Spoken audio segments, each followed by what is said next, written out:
Morning. Morning.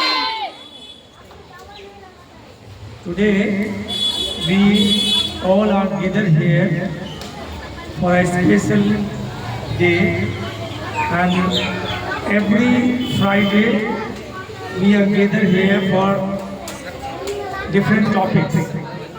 Today the topic is English elocution competition. What the meaning of this topic? Why we choose this topic? इससे क्या मतलब है, हमने इस topic को क्यों चुना है और इसके पीछे का क्या मकसद है, इन्हीं बातों के साथ आज का चर्चा होगा। और मैं समझता हूँ कि यहाँ जितने लोग बैठे हैं सब समझदार लोग बैठे हैं, हमारे जो रिस्पेक्टेड टीचर्स बैठे हैं वो लोग इस बात को आज भले भांति समझ रहे हैं कि हम लोग यहाँ क्यों खड़े हैं, यहाँ क्यों बैठे हैं। जो हमारा उद्देश्य है, जो हमारा पर्पस है, इंग्लिश को प्रमोट करना, साथ साथ में पब्लिक स्पीकिंग को प्रमोट करना, ये दो चीज़ें इस टॉपिक से हम लोगों को सीख मिलती है। पहला, हमें इंग्लिश को प्रमोट करना है, इंग्लिश को अपने सराउंडिंग्स में आगे ले जाना है। और दूसरा, पब्लिक स्पीकिंग भी इंसान के अंदर का एक बहुत बड़ा गुण है।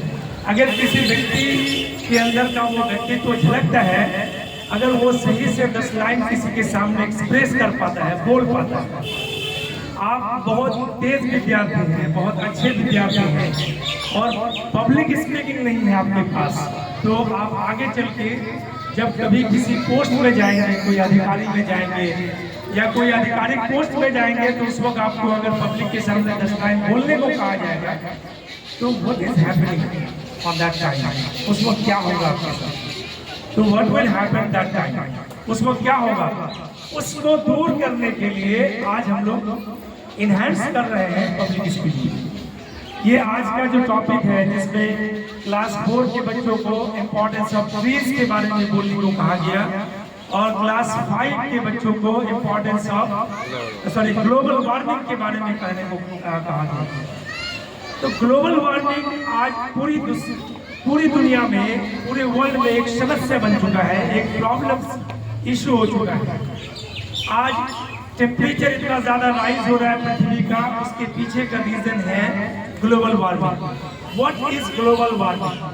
The rise in the temperature of earth और अर्थ एटमॉस्फेयर, पृथ्वी के वायुमंडल का जब तापमान में कंटिन्यूअस बढ़ोतरी होता है, लगातार वृद्धि होता है, तो उसे हम ग्लोबल वार्मिंग कहते हैं। और इस ग्लोबल वार्मिंग को कंट्रोल करने का सबसे बड़ा हथियार का नाम है planting more and more trees, ज्यादा से ज्यादा पेड़ लगाना, ज्यादा से ज्यादा पौधों को उगाना। इससे क्या होगा, आपके जो कार्बन डाइऑक्साइड का लेवल है एटमॉस्फेयर में, उसको प्लांट्स रिड्यूस करता है, कम करता है। कैसे करता है? प्लांट्स जब प्रकाश संश्लेषण करता है, फोटोसिंथेसिस करता है, तो उन्हें सबसे ज्यादा कार्बन डाइऑक्साइड गैस की जरूरत होती है। और ग्लोबल वार्मिंग में 60% कार्बन डाइऑक्साइड गैस का रिस्पॉन्सिबिलिटी होती है। तो अगर ज्यादा से ज्यादा पेड़ होंगे तो कार्बन डाइऑक्साइड को पेड़ एब्सॉर्ब कर लेंगे, अवशोषित कर लेंगे, सोख लेंगे, तो टेम्परेचर बढ़ेगा या घटेगा? ऑब्वियसली टेम्परेचर कम होगा। तो इस तरह से ये कुदरती बैलेंस है। इसलिए कुदरत ने एटमॉस्फेयर में कार्बन डाइऑक्साइड भी दिए हैं और इंसानों के हरकत की वजह से इसकी राइजिंग हो चुकी है। ज्यादा से ज्यादा फैक्ट्रियां, ज्यादा से ज्यादा इंडस्ट्रीज, ये सारी चीजें, ज्यादा से ज्यादा एयर पोल्यूशन, ये सारी चीजें ग्लोबल वार्मिंग को बढ़ावा देती हैं। उसको रिड्यूस करने के लिए हमारे पास एक ही विकल्प है, वो विकल्प है ज्यादा से ज्यादा पेड़ लगाना। अपने आसपास में कहीं अगर खाली जगह है, अपने आसपास में जो ब्लैंक प्लेस है, उसमें हम चाहे तो पेड़ लगा के रख सकते हैं, चाहे वो केला का हो, चाहे आम का हो, जामुन का हो, अमरूद का हो, किसी भी तरह का पेड़ हो, लेकिन वो खाली जगह खाली नहीं रहना चाहिए, उसमें पेड़ लग जाना चाहिए। Regular cutting down of trees destroy the forest, ज्यादा से ज्यादा पेड़ पौधों की कटाई जंगलों को खत्म करती है। और जितना जंगल खत्म होगा, कार्बन डाइऑक्साइड का उतना मात्रा बढ़ेगा।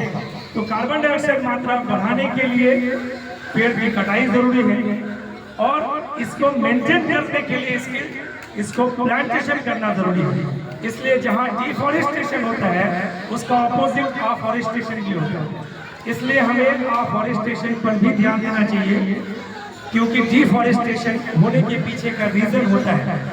देखिए, हमारे देश की जनसंख्या बढ़ती है, पूरी देश की नहीं पूरी दुनिया की जनसंख्या बढ़ती है, सिर्फ हमारे देश की नहीं। चाइना का ले लो, कनाडा का लो, अमेरिका का लो, इंडिया का लो, पाकिस्तान हो, अफगानिस्तान हो, मंगोलिया हो, रशिया हो, पूरी दुनिया में सभी देश की आबादी बढ़ती है।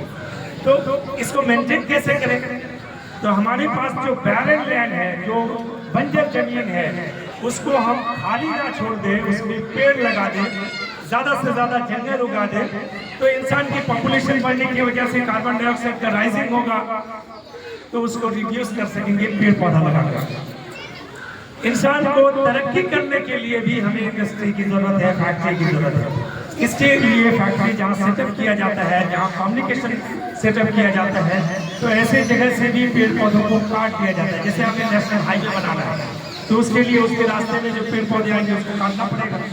तो इंस्टेड कटिंग के बजाय जहां हम काट लिए उसके बगल में रोड के किनारे भी हम ज़्यादा से ज़्यादा पेड़ पौधों को लगा सकते हैं, प्लांटेशन कर सकते हैं। उससे क्या होगा कि जो गाड़ियों का एग्जॉस्ट है, जिनमें sulphur dioxide, nitrogen dioxide, carbon dioxide ये निकलते हैं, तो प्लांट्स उनको एब्जॉर्ब कर लें और पॉल्यूशन को मेंटेन करते हैं। ये इस टॉपिक का आज का इम्पोर्टेंस है। इसलिए हमारे लिए पेड़ पौधा बहुत इम्पोर्टेंस है और हम लोगों को चाहिए कि हर साल थोड़ा थोड़ा करके ही पेड़ पौधा हो। 2-4 महीने में 2 पौधा जरूर आपके आसपास, घर के आसपास खाली जगह है तो लगाइए। शहरी क्षेत्रों में क्या होता है कि लोगों के पास जगह कम होते हैं, तो उन्हें ये परेशानी है कि वो पेड़ पौधे नहीं लगा पाता। तो शहर के लोग एक होशियारी कर रहे हैं, क्या अपने छतों पर गमले में पौधा उगाते हैं या अपने बालकोनीज में गमला में रख करके पौधा उगाते हैं, ताकि उसके घरों को प्रॉपर ऑक्सीजन पहुंच सके। अगर हमें जिंदा रहना है तो हमें प्लांट्स पर डिपेंड करना पड़ता है for food, for shelter, for oxygen. Without oxygen life possible ही नहीं है। तो जब ऑक्सीजन प्लांट्स हमें देता है और अपनी लाइफ इसके बगैर पॉसिबल नहीं है, तो हमें चाहिए कि हम ज़्यादा से ज़्यादा पेड़ पौधों को लगाएं। मैं अंत में एक बात और कह के खत्म करूंगा।